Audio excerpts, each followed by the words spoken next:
Welcome to the PTSD podcast with your host, comedian and military veteran, Bernard the Laugh Therapist Hines, where we discuss PTSD, processing traumatic situations differently, and give you tools to help you overcome the stigma of seeking help. If you're ready to be inspired, then welcome to the Stigma-Free Zone. Here's your host, the Laugh Therapist himself, Bernard Hines. What up? Hello, everyone. I am your host, Bernard Hines, aka the Laugh Therapist, and welcome to the PTSD, Processing Traumatic Situations Differently podcast. Here, we try to inform, enlighten, and become advocates for one another as we learn more productive ways to process our trauma. Always remember, as a therapist, I am not licensed. I'm just medicated. Welcome to the Stigma-Free Zone. What up, everybody? Thank y'all for being here. Listen, we got a show for today.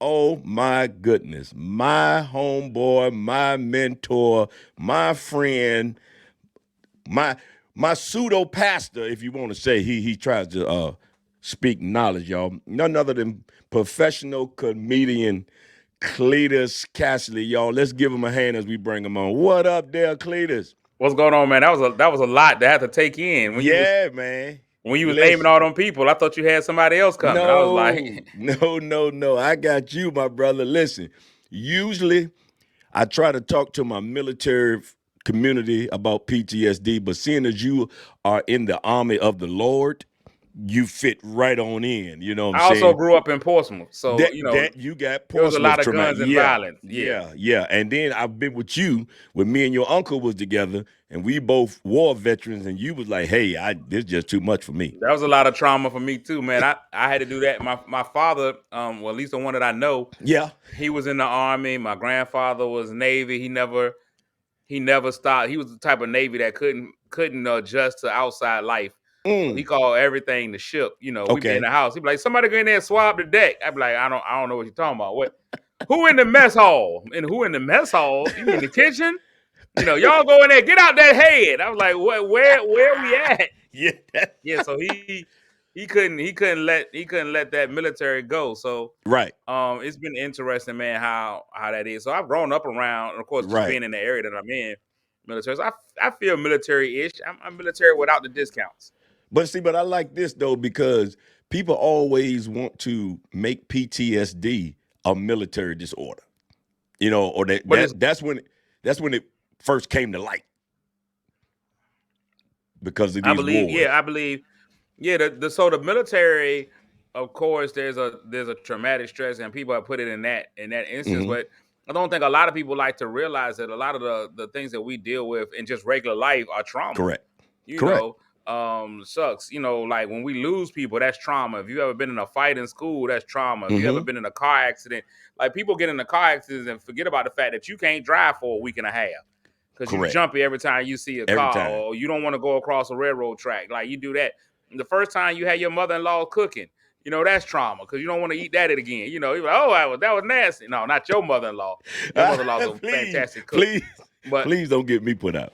But people go through traumatic stress situations all the time, and there's trauma involved in a lot of things. Like, even though I don't have the military thing, I just recently had a health scare. There you go. And when I had it, people were like, you have something called white coat syndrome. And I was like, I can wear coats in any color. I mean, what are you talking about, man? I prefer black because, you know, you look slimmer, but what is white coat syndrome? And it's the whole, they say when you get around doctors and different medical professionals, that your blood pressure rises and that you have certain signs. So I say, yeah, I get that, but that's a traumatic stress. Yes, like a lot of people are not used to going to the doctor and hearing good things. If you went to the doctor and every time you went to the doctor told you, hey man, you slim, fit, and trim, man. I don't even know why you coming to see me. Correct. That would be different. But almost every time you go to the doctor, even if you a pound overweight, they try to get you need to lose a little weight. You know, you need to change this. Got to say something. Or as you get older, you start to have a grasp of your mortality. Correct. And when you hear things that have taken out other people, my mom died of a heart attack, my dad died of a heart attack. And so when I have a heart issue, my brother died. He's not my real brother, but one of my very best friends, heart attack, just lost another friend, heart issues. So when you start hearing that, you realize now your own mortality. So when you go in there, the stress of the trauma of losing people hits you, and it's how do you process that? Do you just take it with a grain of salt? Does your mind start thinking? And I have control issues. Okay. I like being in control of situations, and nothing tells you that you're not in control like your health. Correct. Like you wanted to be, but you just be like, nah, cause you can't control your. Like people be like, what are you doing to turn down your to get your blood pressure lower? And I was like, it's like not like I could just turn a knob on my body and be like, oh no, it's high. It's not a thermostat. I can go, oh man, my blood pressure high. Let me hit my left butt cheek 3 times and it'll go down. There's nothing you can do. So correct. It's different. Man, listen, y'all, we're speaking to Mr. Cletus Kassady. We didn't get a chance to say all his thing, but he's a 20 years, y'all. He's been 20 years, been trying to make a name for himself, and he has made a name. He's performed stand-up, written for others, acting films across the country. And he's already on The Churchy, right? It's called The Churchy? Yeah, the church, the sitcom is on by Kev on Stage Studios. It's called Churchy. I play Deacon Charles. I just say I could never be a deacon in church, so I had to go play one on TV. Hey, that's been exciting. Yeah, and you're the producer, right, of a radio show, right? I produced the Michael Collier morning show. It's not necessarily radio. It's the direct to YouTube. You can find it on IMDb. I'm credited. Come on now, but it's directly to YouTube, and it's a morning show every year for a legendary comedian, Michael Collier. So I'm the producer of that show as well as the co-host. And I'm also featured on his podcast, Michael Talks to Everybody.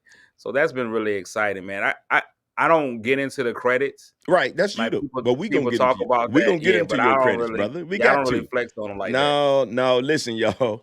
The brother is doing great things, but what I try to say is all the good stuff that y'all seen Cletus do.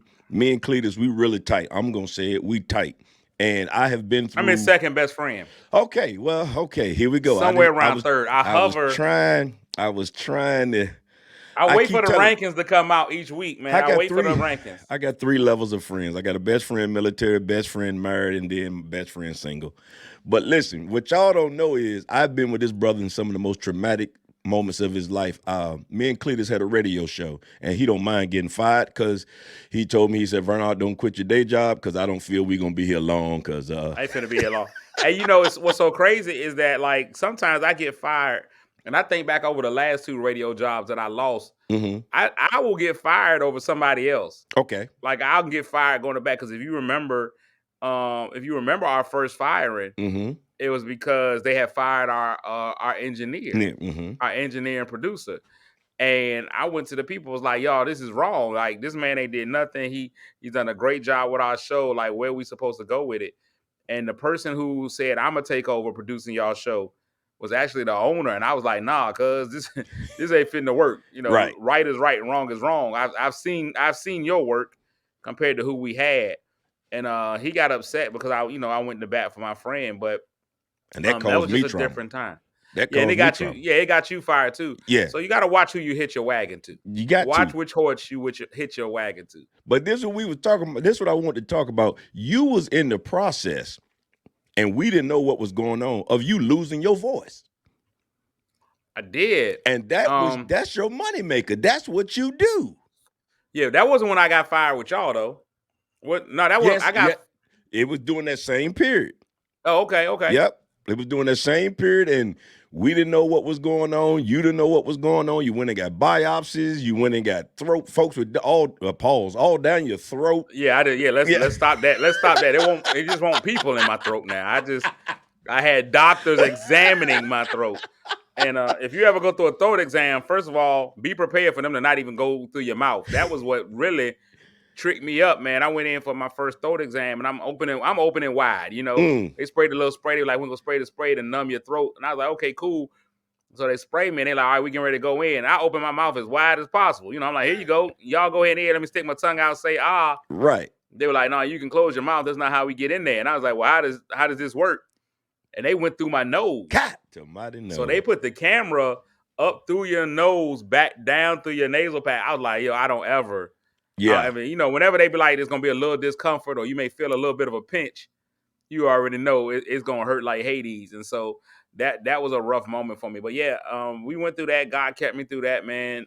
That's another traumatic experience, because when you're going through it, and when you're a voice professional is what they call it, whether it be a singer or actor, somebody who your voice is important for what you do, to lose that and try to figure out how you're going to do. This is what sustains me. This is what sustains my family, my life, everything. And to be looking at it in the face of losing all of that, and again, on something that you couldn't control, was that was a lot, man. That was a lot. But I got through it. I made it through. My spirituality, I had a lot of people who came through for me. And I think that one of the weird things, I don't know if I've ever told you this, but I'll say this. One of the weird things about faith, and if you have faith, if you're a person of faith, and I know everybody isn't. Right. But I am. If you're a person of faith, and if you really want to follow the calling that God has on your life, a lot of times we think that when you be like, all right, God, I'm going to do what you asked me to do, it's finna to be roses and butterflies and rainbows and all kinds of stuff. And it's not like that. Jesus, his own son, followed him, and he ended up getting killed. So you got to really look at it like, God, do you know what you're talking about on this following thing? So a lot of times if you go ahead and submit to what he's asking you to do, it doesn't immediately turn to just all kinds of great. But what he does is he throws faith tests at you. And so when you're going through those faith tests, things are going to get really, really bad a lot of times. And that's him being like, are you still going to lean on me? Are you still going to trust me in what I've said? Or are you going to try to fall back to what you know? Are you going to go and lean into your own understanding? So it's like the guy that's like, yo, I used to sell drugs and I had all the money in the world. I gave that life up. Now I'm doing okay. But now my bills are behind while I'm working a regular job. My bills are behind. Are you going to believe that God's going to provide you the money that you need to pay those bills? Or are you going to be like, no, because I know how to do it. I'm going to go back and sell these drugs. Right. And so sometimes God is testing you just to see, are you going to continue to have your faith in me? I'm just going to test your faith really quick. And that's what I think a lot of these situations that I've had to go through have been, because on the heels of everything, the after this is what I live for. Correct. On a lot of things. Okay. So even if I'm in the middle of a struggle, I know that the after this is going to be so much better. Once I get out of this storm, I know that the weather after that is going to be amazing. Once I get out of this test, I know that I'm going to be blessed with something that's much greater than even I knew I was going to be able to be in. So I live for my after this moments, man, even when I'm in the struggle. Wow. And see, the thing about that, you process that trauma, and we say situations differently. I mean, you didn't fall apart. Now, me and you had some tough talks. You know what I'm saying? We had some tough, but not one time did you be like, man, why God doing this to me? Now, I don't know if you had in your quiet time, but people process trauma totally different than some other people. I mean, you all on Facebook asking, will y'all pray for me? I'm going through, you processed it in a way that was, that made God proud. Differently, I would say. And I've handled it, and it's crazy because when you start talking about processing traumatic situations differently, you're going to process each traumatic situation differently. So when I was going through the situation with my throat and about to lose my ability to speak, I handled that situation one way. But now with this particular situation with the blood pressure and the pulmonary edema, I've been very public about that. I've talked about that. I've talked about the changes that I've made in my diet and my exercise habits and different things of that nature. And I've been very, very public about that, even in the public on social media and things like that.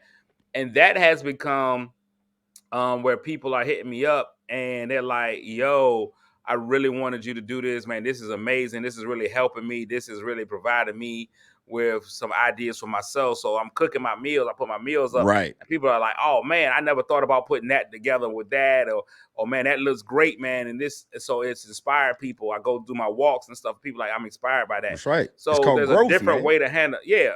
So there's a different way to handle every situation. Correct. Now, if I had a terrible case of crotch, I wouldn't. If I was suffering in my groin region, I probably wouldn't be showing everybody. No, we would. Matter of fact, no. I don't even think I would tell you. Because even when you, I'm gonna tell it right now. Even when you went through your surgery, I was there with you. So when he was in the recovery room, all he had on was the gown. I was like, bruh, your throat messed up. Ain't nothing wrong with your legs and your hands. You gonna dress yourself. You gotta dress yourself. You gotta put. I'm not going there, cuz. You gonna have to dress yourself. Now I'll push you out of here, but you gonna have to dress yourself. Yeah. Wow. So and it's amazing, man. Each traumatic the situation is different. And how you handle it and how you process it. Mm-hmm. I think the important thing is finding an effective way to I process said you can your do it legally. traumatic situations. Yes, sir. Yes, sir. But I want to harp on the effective. Okay. Like drinking my problems away is not an effective way to deal with it, because at the end of the day, my problem is still going to be there. I haven't done anything, but get drunk probably created more problems, broken many hearts, and gain weight. You know what I'm saying? Correct. There are effective ways. So like yourself and myself, we both comedians. I handle mines a lot of times by talking about it. Like, so now I had the situation, I had the incident is what I call it. And now I've already got material based off of the incident. So some people are like, well, why would you talk about it so freely? Why would you say that? And I'd be like, because this is how I deal with it. It keeps me grounded. It's my reality. It's cathartic for me. Yes, right. I'm able to talk about it, get it out. A lot of times you all deal with one therapist, and that's fine if that works for you. Mine is I can go in a room of 100 to 300 different strangers, and those are my therapists. Correct. Y'all gonna get all these problems that I got. Y'all gonna laugh at it with me. Correct. I'm gonna get it off my chest. Some of y'all are gonna be enlightened, whatever. We're gonna laugh, we have a good time, and we feel better. It's gonna be endorphins and all kinds of stuff. I'm all in, dog. Correct. And that's the key. See, what people don't know, that's the key of letting folks know what you're going through. And like you say, it's therapeutic for you, but then somebody listen like, I had a show last Saturday, you know, I talk about my PTSD in the show. Had a brother came to me and said, hey, man, I understand that PTSD. I just started going to seek help last week. And you know what I just told him? I said, man, I am proud of you. Right. You know what I'm saying? And that's the thing. We got to encourage folks. And when you do that, man, when you let sometimes, you know, and so I'm a church kid. I was born on a church pew. Correct. So ooh. So when you know they say there's there's power through your testimony, and so the part about the power of your testimony is really just you providing and saying this has happened for me, so now someone else knows that it's possible that it could possibly happen for them. The testimony of a player making an NBA is that and when they go back and they say this is a guy that made the NBA after being a single parent home, and he dropped out of school and he slapped 45 white women. It's not about saying yes, slap white women. What it's saying is you won't make mistakes and you can still reach the pinnacle. So when I look at it and I say, man, I've made all these mistakes, you can still be somebody except President of the United States, unless your last name's Trump. Wow. Well, we pray that don't happen. We pray that don't. He done it once, man. Yeah. If you done it, if God did it once. But I mean, he can make anything like God. Like people be like, God can't do anything. I'd be like, man, he made Trump a president and he made Flavor Flav a sex symbol. Would you come on? God can do anything. These are modern day miracles. And when he made the first black president, he went and got one of the blackest people from where his dad was from. Ghana. What was his dad? He was a little mix. He was a little mix. But his dad was the blackest of the black. Yeah, he went all the way to Africa. And his wife and his mom was from Kansas. So his mama was bred. So you mean to tell me God ain't funny? Listen, y'all, we talking to Cletus Kassady, man, better known as I ain't gonna tell you his government name. I'm gonna let him tell it. I appreciate that. The brother's doing great things, but as I said, me and him have been through a lot of process. He's been with me when I was going through my divorce, and you know, so comedy is really just something that connects us. But the other part is our life, and I had to. I don't know how to say this, but I had the opportunity, which I wish I didn't, to be with you when your mom passed, and that was I saw you handle that to where you did her eulogy. And I'm like, this brother right here. Can you speak on that? Maybe somebody who's dealing with that right now. Yeah, I'm let me try to get my frame of reference in, because it brought a lot. I just thought about all of it. Because you were here like that day. That day. The funniest thing about it is that day I put everybody out the house, and everybody's like, "Man, Bernard, go in there and talk to him." You like, "I ain't going in there." I heard some stuff going on in there. But he did preface this though. You preface this. You say, "Y'all give me a moment." Yep. I need my moment real quick. Correct. It was gonna be some furniture moving and all that stuff. So, of course, it's not an ideal situation. Correct. The unique, which not unique, but there are lots of single parents. But I was in a single parent household and an only child, so it was really literally just me and my mother. So for me, because of how my mom raised me, and so I don't like to create this utopian idea of me growing up as a kid. It was very difficult for my mom. I went through my rebellious stages. I did a lot of stuff I had no business doing. Ended up locked up a little bit as a kid, like a lot of that kind of stuff, right? But as an adult, I think we both were able to see eye to eye. We develop a very deep, very good relationship. As adults. So when that was snatched away from me, and similar to like even I talk about my father's relationship, when I just got to know my dad died. So like even when I started building a relationship with my father died. And so now me and my mother are hitting this pinnacle relationship where things are really good. We it's symbiotic. I'm doing things for her. I've been giving her these grandkids. She's been in their life, and then for it to go away in a blink of an eye was really catastrophic. But like we often do when we go through trauma, I put the trauma to the side to think about what has to be done next. You know what I'm saying? I didn't have brothers and sisters that I could be like, y'all do the funeral arrangements. Y'all take care of everything for mama. Y'all make sure, like in that moment, and when I say in that moment, it happened so quickly, like to the point of where I ain't know this, but if you die in the house, they ain't finna send nobody. If my mama had died in the yard, they would have sent an ambulance, picked her up, took her down to the morgue, all that stuff. When they died in the house, it's on you, cuz. Like, that's how they be like, hey, we'll send a police officer to make sure it won't murder, but after that, it's on you. Wow. I had no idea how that worked. You know what I'm saying? So I had to take my time, figure all that stuff out, get myself together there, even having her removed from the house. I had to start doing the work involved. You know what I'm saying? So many times we go through trauma and we move our trauma to the side, let our trauma sit and never deal with it. And we just start going on with life.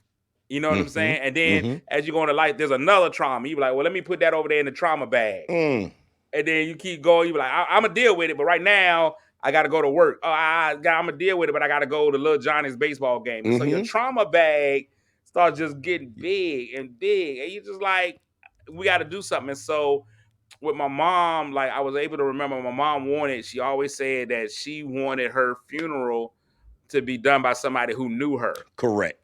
She said, I need them to talk about me. Correct. Okay. And unfortunately, her pastor had just got there. The pastor at her church had just got there. The pastor who had been her pastor for years, he wasn't around. So I was like, it's got to be me. Right. Like, who knows her more than I do? Correct. So it got to be me. So for me, it was cathartic because it gave me an opportunity, one last opportunity to make her proud. I felt like if she was in there, she was in there, but if she was in there, with the ability to listen, if it was other way, whatever it is, however we want to put it, she would hear that, she would be like, yeah, that's my baby. And that was my last part. So for me, it was a joy of being able to do that. The duty I felt that I owed her to make sure all her wishes were fulfilled, and just being a good son. And I left that funeral, man, and went and did a comedy show. Yeah. I mean, because that's what we do. I mean, just people say, if you had a death, you would go back to work. You gotta go back to work. You might take a few days, but I had to work now. That funeral had to be paid for, so they ain't doing free funerals no more, man. I don't know when they stopped that, but yeah. And you do. I mean, I know you personally, not like the Bible. Not biblically. Not biblically. Personally. But even when you say stuff on stage, when you was talking about your mom and the funeral and stuff like that, I would cringe. I'm like, Can he talk about it? Yeah. So like people always, people get mad at me because I just say this stuff. Correct. And it comes out. Like, I'll call people, I'll be like, y'all know I almost died last week. People are like, hey, don't say that. I be like, well, it happened. Are we gonna pretend like it didn't happen? Like I was right there. I was on the stairway to heaven, and I realized I don't do stairs. So I just stopped walking. But yeah, it was crazy. So I say that kind of stuff, I tell my kids, y'all know I'm an orphan. And they be like, you can't be an orphan, you grown. I be like, both my parents is dead. That's what an orphan is. I am an orphan. And so my kids like, you can't say that, Dad. I'm like, I can. You really can. I mean, I'm like, you have your parents. You be happy. But all mine's gone.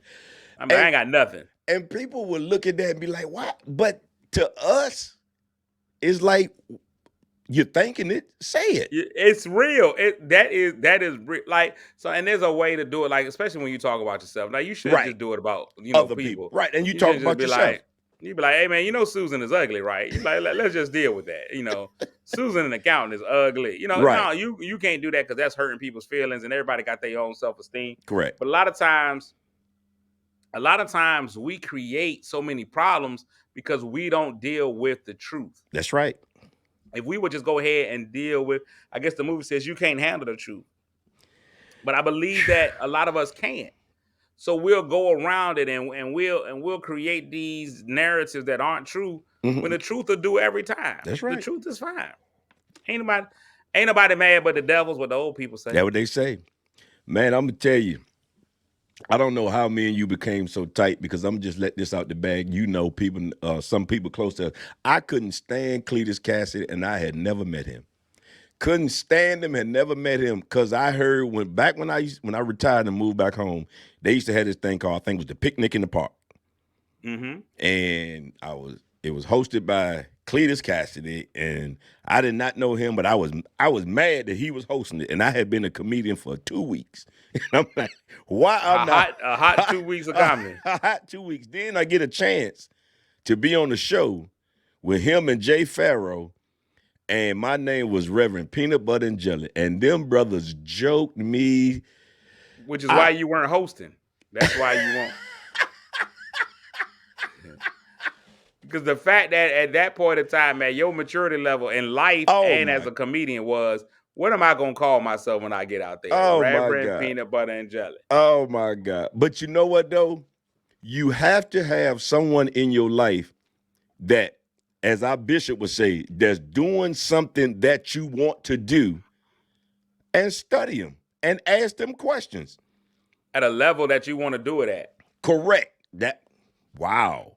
Say that again. At the level. We'll talk to people who do what we want to do, but you're not going to learn from somebody who don't know any more than you do. Correct. You got to find somebody, hey man, that person is doing it. If you want to be a painter, go to somebody who's out here really painting, who's really doing the job. If you want to be a mechanic, go out here to somebody who's actually working on cars. Correct. Like who's at a level, who's opened up a dealership or open up a car shop or whatever. That's where you want to go. Experience is the best teacher. It doesn't have to be your experience. Wow.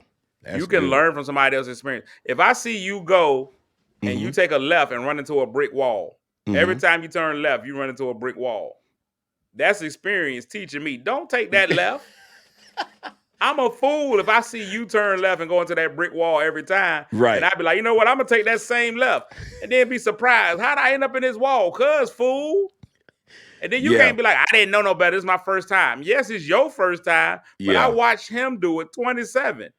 Instead of, no, sometimes you got to be like, okay, I see his experience. I'm going to move differently. Now, everything that everybody does is not for you. Correct. And we're going to talk about that. So your way to the top is not necessarily, or whatever. Your experience is not necessarily going to be theirs. You got to be able to, as they say, and I'm fat, so I know this one. You got to be like Garfield. Okay. You ever watch Garfield, the cartoon cat? Yeah. Garfield would take a whole fish, throw that fish in his mouth, spit the bones out. Yep. That's what you got to be able to do. You got to be like Garfield. Take that fish in and spit out what you don't need. Correct.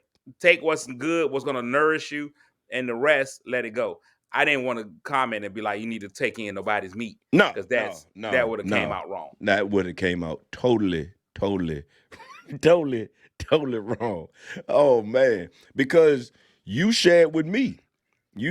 I used to try to, Cletus is the best I have seen with just coming off the top. I mean, you come on top of his head, he can just spit it out. So I tried to do that, and Cletus said, bro, you got PTSD. You got PTSD, okay? You can't remember. You got PTSD, you got ADHD, you got all the letters that the gay people don't take. So every letter that the LGBTQ didn't take, you got all the rest of them. So you need to calm down. You're at your best prepared. Yep. Ready to go, written down, structured. Yep. you're a military guy. Like that structure is embedded in you, whether you want to admit it or not. All those years you did in the military, structure is important to you. Yeah. What is it? SOPs. SOP. That's it. SOPs are important to you. Very. I need to know I'm going from A to B to C to D to E. And y'all have seen when people try to skip from A and go all the way around to E, bad things happen. So you be like, you know what? I need to follow these procedures, and you're at your best like that. And the thing I like about it, you didn't try to sabotage that. The thinking like, oh, I don't want nobody to get better than me. You were like, nah, brother, I know what I got. I'm securing my own. Correct. I'm securing my own, and so there's a lot of things that people say that I think. There's a lot of phrases that people make that I think are just ridiculous phrases because they don't make sense, but we hold true to them. Okay. Like people be like, I won't complain. It don't do no good anyway. No, complaining actually does a lot of good. Mm-hmm. Like we would still be, if it weren't for Martin Luther King and them complaining, where would we be? Like complaints and the action after the complaint. Like there's nothing wrong with a complaint. What's the action that's going to be after your complaint? Correct. People say that competition isn't good. Competition is good. It's great. Competition, healthy competition pushes you to a different point. Mm-hmm. And so if I'm watching you, I let you push me, I push you. So when I watch you, I be like, hey man, Bernard is on my tail. Bernard is right there on me, man. I gotta tighten up and do better. Mm-hmm. Or not even in that way. For me, I don't believe the student needs to become better than the teacher. I would love for you to. I'm great, and I'm happy if you do. But I ain't ready to retire yet. Right. So while I'm still in the game, if I see my student catching up on me, I'm like, well, let me try to move up a little bit to keep some distance between the student. So that's a healthy competition. Now, when I'm not gonna put you on a show or I'm gonna talk bad to people about that is just negative. That's jealousy, and that shows a lack of self-esteem on your part. Correct. We can all eat. It's enough pie out here for all us to eat, man. Ain't so let's eat. Because I haven't seen folks around here walking around here. There's enough people are eating. No, ain't nobody starving. The pandemic ain't leaving nobody hungry. You can say what you want to say. Oh man, I gotta. What is your take on the mental health of the comedy community? As we, everybody talk about. Let's talk about the smack. And the thing that came up, and about the Chris Rock thing. And then Deion Cole, when he's talked about his trauma at the end of his show, people like, what? But all that you talked about, what you've been through, but you still got to get on stage and make folk. They don't care about what you done been through. Make me laugh. I done paid this money. I done paid my money. How could that affect the mental health of a comedian? So there's a lot. So one of the things that I always say, man, like one of the things that a lot of comedians do, the first thing they put on before they go to a show is their mask.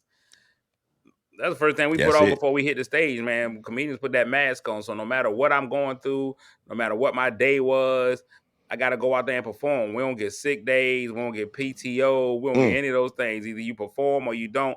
And like you said, the guy in row 10, he don't care what you went through that day. Correct. He don't care that you had a flat tire, that your kids was acting up, that your gout is flaring. He don't care about none of that. Are you going to give me this quality laugh that I paid for a month in advance? You know what I'm saying? I've been knowing about this show for a month. I need you to give me what you're going to give me. They don't care about your mental state.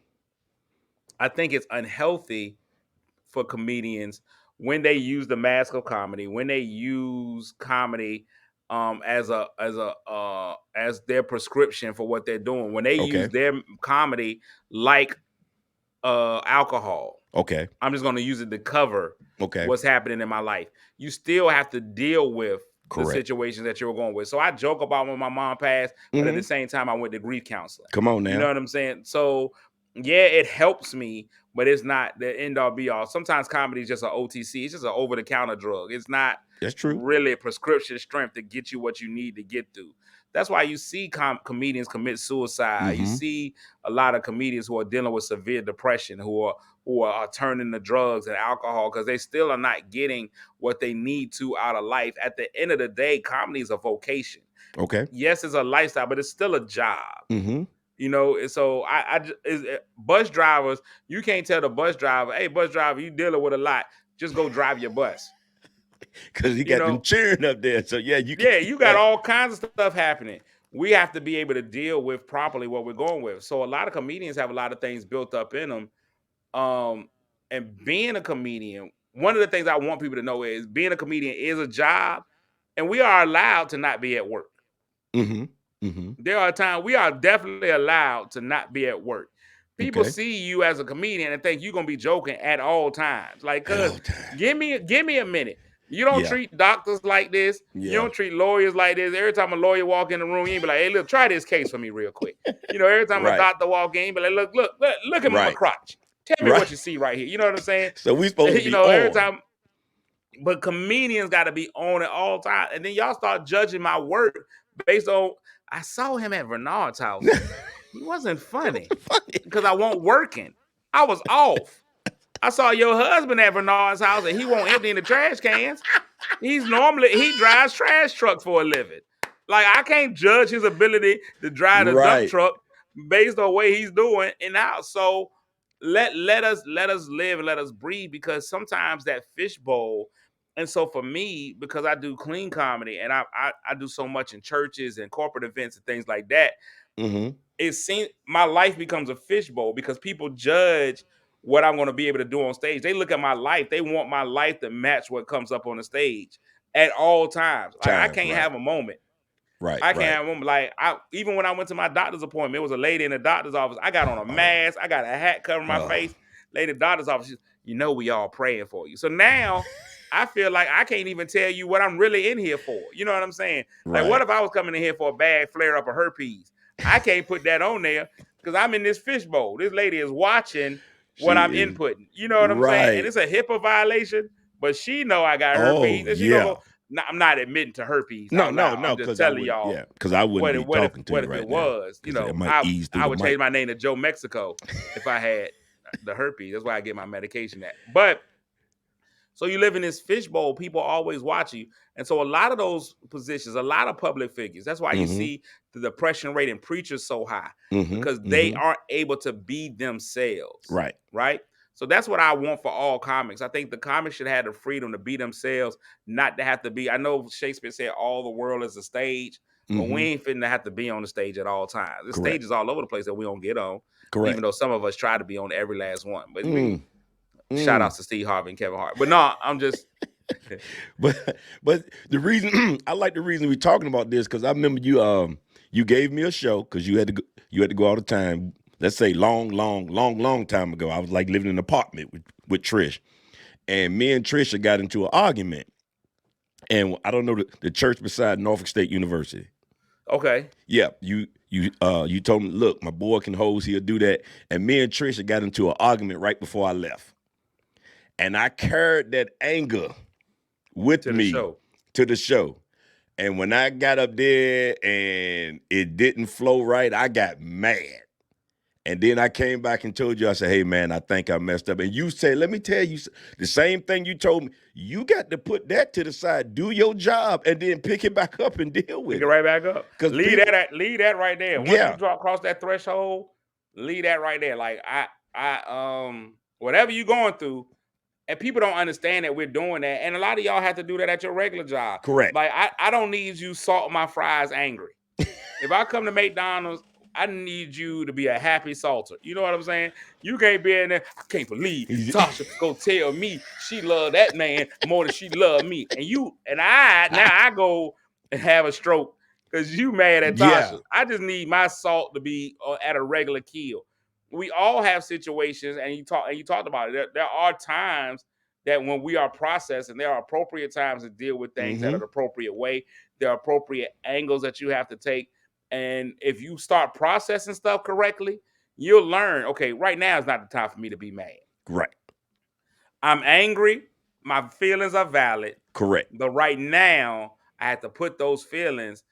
I just got to put them. I got to categorize them and put them in their right place. This is not the right time. This is not the right setting. Let me do this. Women don't seem to understand that. No. Women think we're going to talk about this right now. Right now. I've always been like, I know who I am. If I ever get into an argument with a woman, I always tell the woman, and I've been dumped by hundreds. Yeah. I tell all of them, if we're having a heated debate, I know my mouth, I know my temper. Okay. I'll talk to you about what it is. I ain't finna talk to you right now. Not in the heat of this thing. Right. I'm going to talk about your mama. Yeah, I'm going to win. I'm in it for the win. Cutting deep. Yeah. It's not even about it's not even about reconciling or finding a solution. It's about who can win this thing, and I'm competitive. Correct. So I'm going for the fatality. But give me like 30 minutes. Right. Give me my moment. What you said when my mom passed. Give me my moment to breathe. Right. Give me my moment to breathe. Give me my moment to have my conversation. Because I'll argue with me first. I mean, hey man, you know you wrong. You know you ain't had no business slapping that girl in the hind parts like that. You know, it was a public place. You know how she feels about food lines. She's respected there. Right. You know, you were wrong. You know, but she always wants me to give her public displays of affection, but it was the wrong one. Hold her hand. You know, so I had this whole conversation with me. Now I'm at a place where I'm able to bring in. Right. Where I'm able to bring in. If something is on full, like if you got a tire, and that tire is as full as it can go, you don't put all the PSIs in there. Come on. You put and to the woman, she like, I just wanted to say one thing, but I'm at my entire PSI. That one is gonna make this whole tire explode. Correct. Give me a second to push the little whatever, the little nipple, the little tire nipple. Yeah, let me let that out a little bit.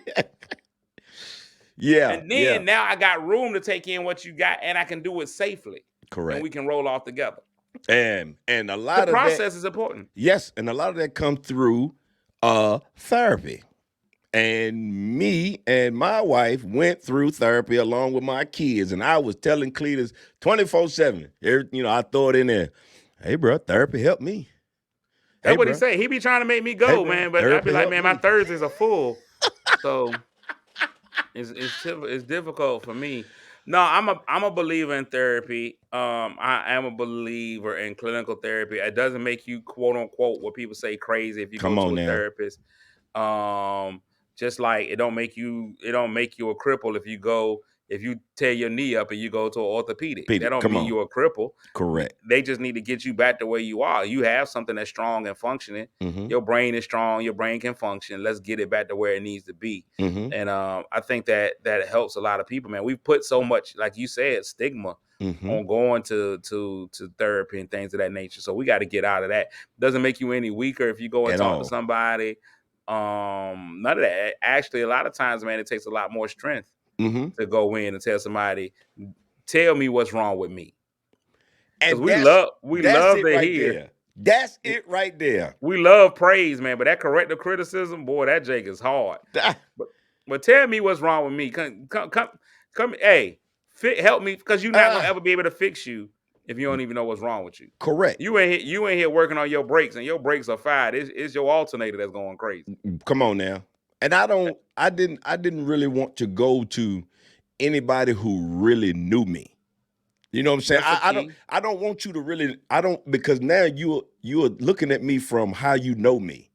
No. Yeah, don't know me at all. Don't know me. Let me walk in there and be a blank slate. You ain't never met me, I ain't never met you, and you come and tell me, hey, this was wrong with you. You don't take nothing seriously. Yeah, and there I'm like, go. You know what? You know me. You know, so that works. I mean, I tell my therapist, it's my job to come in here and throw up all over you. Just because I look at it like this. When your stomach is hurt and you got some foul food in your stomach, you're going to be... It's got to come out one way or the other. You are miserable until it come out. And once it come out, you're like, ooh, I feel a whole lot better. And a lot of things about therapy, I realized, you have to go back in your past and your childhood and dig up stuff that you probably don't want to mess with, because Cletus, as long as I was in the Army and away from home, I didn't have to deal with the traumas that I had back here until I moved back home. That childhood trauma is real, man. Some of us are still, a lot of us buy Jordans simply because we couldn't get none when we were kids. Come on now.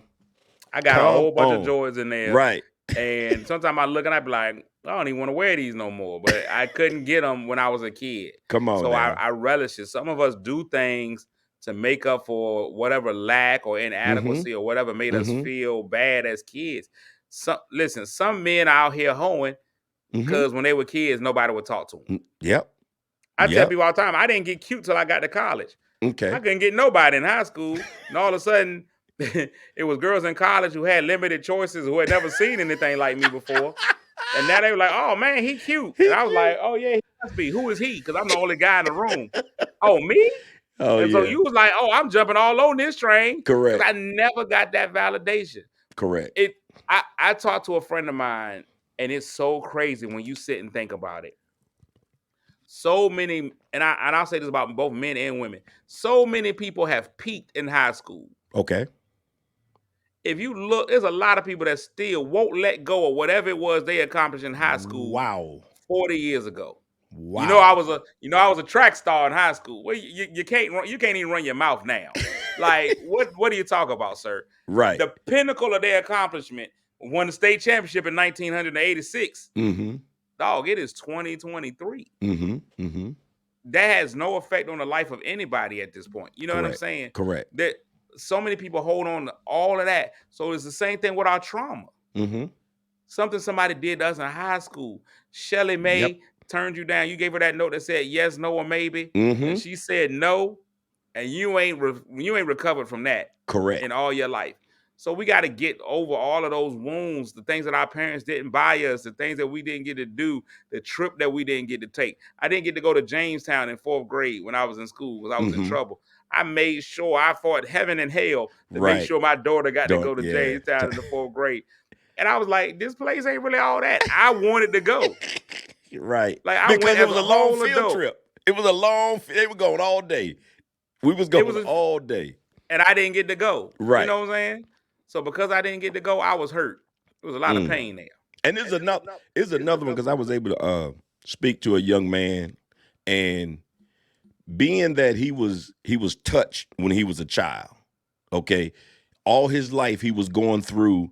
I got to be with as many women as I can to prove to myself I'm not gay, I'm not gay, or that I'm still a real man. You see how many women I slept with? Right. This ain't what it is. I'm this. Right. Trying to cover up for what really happened to you as in a your child. childhood. So that's why I try to be as good as I can to my daughter, because I don't want her to be a stripper because of the things that I did. That's right. While she was 10. That's right. And that's one of the real bonds we got, our daughters. You know what I'm saying?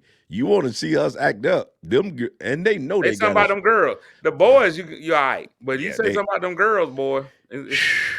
Listen, y'all, we have been furniture moving. Yes, sir. We have been talking to Mr. Cletus Kassady, y'all. He is a wealth of knowledge. As I always say, he's more than a comedian. The brother is a figure in the community. He does what they call self-help stuff. He does nonprofits. He's doing fundraising, and he always do it under the radar. And he wants I don't care what you don't want.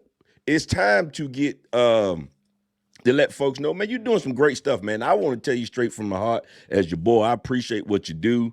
You have helped me plenty of times, even with my PTSD. You be like, hey, man, chill. Okay, it ain't that serious. And I was going through my divorce. You like, all right, you gonna mess around and lose it all. You better calm down, cuz. It ain't that serious. So calm down. Look at where you are. Look at what you got going on, man. Yep. I think that everybody needs it, and so and not to put me at like I'm some kind of superhuman figure, but I same thing with Bernard, man. I think that's why our friendship is so great, because there's a level of reciprocity out there. And I only said reciprocity because I know that Bernard couldn't say. Don't know what the heck it is. Yeah. So there's a level of reciprocity there that I watch you, and I watch your relationship with your wife. I watch some of the things that you do. When my daughter get ready to go to college, your daughter went away to college first, so I get to watch how you're handling it. And what are you doing? And you just hit me with, man, it's gonna be this, it's gonna be that. All right, cool, I'm good. Like, even knowing, like, for me, one of the fears you have is, okay, my daughter's gonna go to college, she's gonna forget about me because now she got all these friends, his boys, all this stuff. But me seeing when we went up to Virginia Tech to see your daughter the first time, and how in a sea of people she found her daddy, and that was all that was important. And I still see how she calls you all the time, she still leans on you, and so that's amazing. So like, that took away some of that fear for me, even though it doesn't mean that my relationship is gonna be exactly like that, but I know that the possibility is there. I found somebody who married a wretch like you. Trish is an amazing woman. How did you end up with a Trish? Hey, God is good. Huh? Nobody believed in you. God did. I know TD. So so for you to end up with Trish, you look at it, and so I watch our relationship, and I realize that, like, so for me, I realized that relationships ain't gonna be perfect. Ain't gonna be perfect. Because I'm the dude that be like, you argue with me one time, dog, I'm out. I be like, listen, won't know you want the last one God made. So I'm out. Yeah, But that's to your see one. y'all That's be your able to saying go through too. stuff and then come back, meet on a level and progress, no matter how mad you get at her, no matter how mad she gets at you, y'all realize at the end of the day, y'all love each other. So let's get back to that. And y'all handle things in adult ways. You'll be like, hey man, I just needed a minute away from her. Or she'll call, hey, come get your brother. She Hey, will call him. I look, you remember that time I said I was gonna quit comedy? I said I'm gonna quit comedy. All I know, Cletus called me. Come get your Hey brother. man, how you doing, bro? What's going on? Oh Lord, she done called you. I'm good, man. No. So you got to have those people in your life when you processing trauma. You know what I'm saying? I don't want to come to you and be like, hey man, me and my wife, man, we had a little problem right there. Man, come on, man, let's go to headlights, right, and talk about it. I don't want to know. No, I'm not going. No, Don't not take that. me. You gotta have positive people to help you There you process go. that stuff too. Yes. They gotta be able to know. They gotta also be able to know you, your situation. They gotta be able to value what you have as much as you do. Correct. I value your relationship with Trish. I value your relationship with your kids. I value your career. Same. So for me, it's what can I do to help him not only get right in this situation, but protect what he already has going on. So you look at somebody like, for example, I'll use Ja Morant, who's going through a lot right now in the NBA. He doesn't have people around him who value not just who he is, what he brings to the table, but value what he has. If you truly value your friend, the moment you see him even think about putting a gun on Instagram, you cut in, you run in the room, you jump on the gun to cover it up. You got to be able to tell him, no, cuz this is not a smart move. This is not the career choice you want to make. You know what I'm saying? You got to have people around you who are not afraid to tell you when you're messing up. Hey, you messing up, man. You need to do this. Because it's not about if trauma gonna happen, it's when trauma gonna happen. When. I mean, you can't live without it. I don't care with all these shootings that's going on everywhere. Everybody's hyper. It's a trauma. Right. I don't care if you're in the greatest relationship. This is what I tell people all the time. You gonna have your person is gonna hurt you. You're gonna be hurt. I don't care if y'all got the greatest relationship of all time. One of y'all gonna die first. When that person die, you're gonna be hurt. Yep. It's gonna be a hurt. There's gonna be a hurt somewhere in that relationship, right? So there's gonna be a trauma. Y'all gonna have kids. Something might happen with the kid. The kid might break an ankle. And we feel those are traumas for us. Correct. You know what I'm saying? Everything in life is gonna bring some kind of trauma, man. We are guaranteed that there's gonna be trauma. That was in the Bible, man. Life is short and full of trouble. So. And sometimes, please, that trauma would turn out, I'm gonna say, good. Okay, Trish. She has a cleaning service called OCD Cleaning. She got her trauma when her son got sick. When Nick, our son, got sick and had a bacteria infection. The doctor said, well, maybe it's because of maybe some dirty towels or maybe something. When she heard dirty, that flipped won't something be no more dirt no more. It's no more dirt nowhere. Trish be out here sweeping the park. Like, it's a park, Trish. Why are you? She blow out the garage and just, I'm like, so that OC, and I had to learn that what she's doing is not killing nobody. I just got a clean house. Yeah, I can eat off y'all floors, absolutely. But it's a single man house. Trish OCD affect other people. Y'all came to check on me when I was sick. I'm around here almost about to die trying to clean up stuff. Man, that is crazy when people. And Trish still found something. Hey, when I say I'm coming over, some people say, you bringing Trish with you? well, that's my mama. She said, you bringing Trish? Because she know. I got to clean up if Trish is coming. She ain't doing that. But listen, man, hey, it has been great chopping it up with you. Let the folks know what you are doing and what you got going on. Or how they can reach you and everything. Man, you can always find me on all forms of social media, man. The branding is simple. It's Cletus Comedy, CLETUS Comedy. That's on Instagram, Twitter, Facebook. It's on everything except Christian Mingle. Come on now. On Christian Mingle, you can find me at My Sword and Shield Comfort You. My rod and staff. Yes, sir. So you can find me. Of course, you can go on Kev on Stage Studios, man, and you can find the sitcom Churchy. That's right there, man. There's 8 episodes. I'm in 6 of them. I played Deacon Charles. It's great. A lot of the episodes, I'm the first person you see on the episode, so that's exciting. Wow. And we'll be working on season 2 soon, so check out that. While you're on the Kev on Stage Studios app, man, I do have I was on his show Keep Your Distance Comedy, so I have a set on that. And they actually just have a separate short set of me from when I was on tour with them. Yeah. So that's that up hilarious. there. So if you want to see that kind of comedy, then daily, I have my own morning show. You can find that on Facebook. It's called See You in the Morning, 7 a.m. Eastern Time. I just get up, man, and for between 30 minutes to an hour, we just walk through Pandora's box, man. You don't know what I'm going to talk about. You don't know what's going to come out. And it can go left, so y'all just be prepared for some lefting. It's still good material. It ain't vulgar where you. No, it's not vulgar. It's gonna be grown up stuff. It's gonna be stuff that you deal with as an adult. That's right. And then 7 o'clock Pacific time in the morning, I host the Michael Collier Morning Show, which is 10 o'clock Eastern Time. So that's great. It's me, Michael, and a variety of guests that come on and talk every day. And on his podcast, Michael talks to everybody. I'm a little bit of everywhere, man. So, yeah. And the thing I like about you, you don't mind trying something new. Nah. If it don't work, okay. It don't work, it don't work, man. I've been fired from lots of jobs. Oh, yes, you have. Yes, you have. Yes, you have. But listen, man, you are now released from the stigma-free zone. Listen, everybody, your boy Cletus Kassady, please go follow him. He has a wealth of knowledge, and if you see him on the street, talk to him.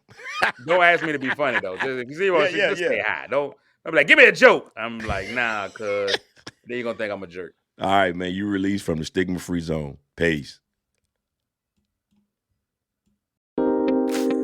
Thanks for listening to the PTSD podcast. If you enjoyed this episode, please hit follow or subscribe on all podcast platforms so you can stay up to date on new episodes. Until next time, stay stigma-free.